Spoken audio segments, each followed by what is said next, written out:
Welcome to Colorado Springs. We're known for our mountain views, our mild weather, and our amazing outdoor adventures. But there's something else you have to know if you're thinking about moving to Colorado Springs. Let's dive in. So when we first moved out here a little over 21 years ago, I expected all sorts of stuff going on. I expected the big city feel, and it didn't have that 20 plus years ago. We certainly grew into it as Colorado Springs, but at the time it was a much smaller, slower town. One thing that I didn't expect was how amazed I am every single day by the beauty of Colorado Springs. So yes, Colorado Springs is absolutely beautiful and we love living here. But there are a couple things you have to know if you're thinking about relocating to Colorado Springs. First and foremost, we are at elevation, and what that means for you is it is very, very dry. So you got to drink a lot of water. You might get elevation sickness, altitude sickness for those of you scoring at home, or you're going to need to put on a lot of lotion because your skin dries out really, really fast out here, especially in the winter. It gets very, very dry, and you're going to need some chapstick to go with everything else to make sure those lips stay moisturized. But yeah, it's super, super dry, so a lot of water, a lot of lotion. Another thing you have to understand is we love local shops. We love mom and pop shops, from the restaurants to the retail stores. Absolutely adore our mom and pop shops, and Colorado Springs has an absolute ton of those, specifically here in the downtown area and surrounding communities.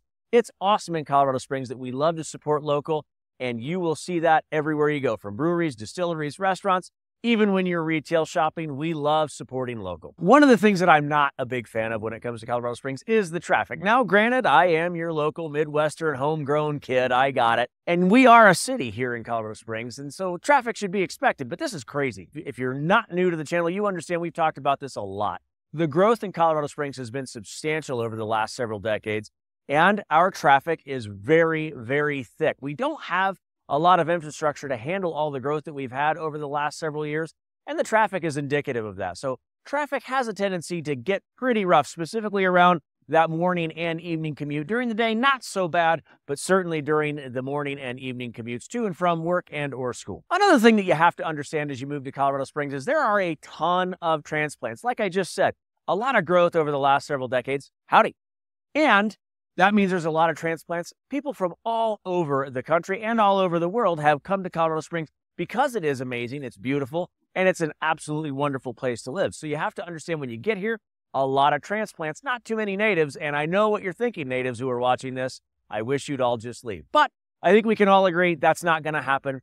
Colorado Springs is way too amazing to keep to yourselves, and the growth shows that. So as we said at the top of the video, there's so much to do here in Colorado Springs and the surrounding area. Yeah, like right now, as we approach Christmas, we have a skating rink right inside Acacia Park. That's awesome. You can shop here in the downtown area. There's hiking, there's biking, there's kayaking. There's a ton of skiing within a few hours drive of Colorado Springs. We have Topgolf and everything else on the north end. You can go indoor go-karting. There's so much to do in Colorado Springs, and we know that you're going to find the perfect spot to occupy your time. Another thing that we love about Colorado Springs, as an owner of 2 dogs myself, this is a very dog-friendly city. There are dogs everywhere, and we love that. And again, everything that we just said you could do in Colorado Springs, chances are you can bring your dog to go along with you. I mean, maybe don't take him skating, but you can bring him to the park with you if you want when you go. But yeah, when you go on a hike, when you're going biking, so many people have their dogs, and it's an amazing city if you are a dog lover. We have a ton of dog parks and a lot of parks that you can walk around in. It's awesome. One other thing that you have to know when you come to Colorado Springs, a lot of times people are moving to Colorado Springs expecting the small town feel. It's important to understand with all this growth that we've experienced, we are now a big city. Colorado Springs is very much a large municipality. It's not a small town. So if you're looking for the small town feel, Colorado Springs is probably not going to be what you're looking for. At one time, it may have been that. It certainly is not any longer. So it's super important to understand we are a big city. We are more populated than Denver County ourselves here in El Paso County. And that means we're big. We're a municipality. So if you want small town feel, maybe stay east. People ask all the time, hey, do you get tired of Pikes Peak? And the answer is no, I don't. Colorado Springs is absolutely beautiful. And if I'm being honest, I fall in love with it every single day that I'm here. Even with all the growth and some of the stuff that I don't care for all that much, there's no place I would rather be than Colorado Springs, Colorado. And we know that you'll love it too.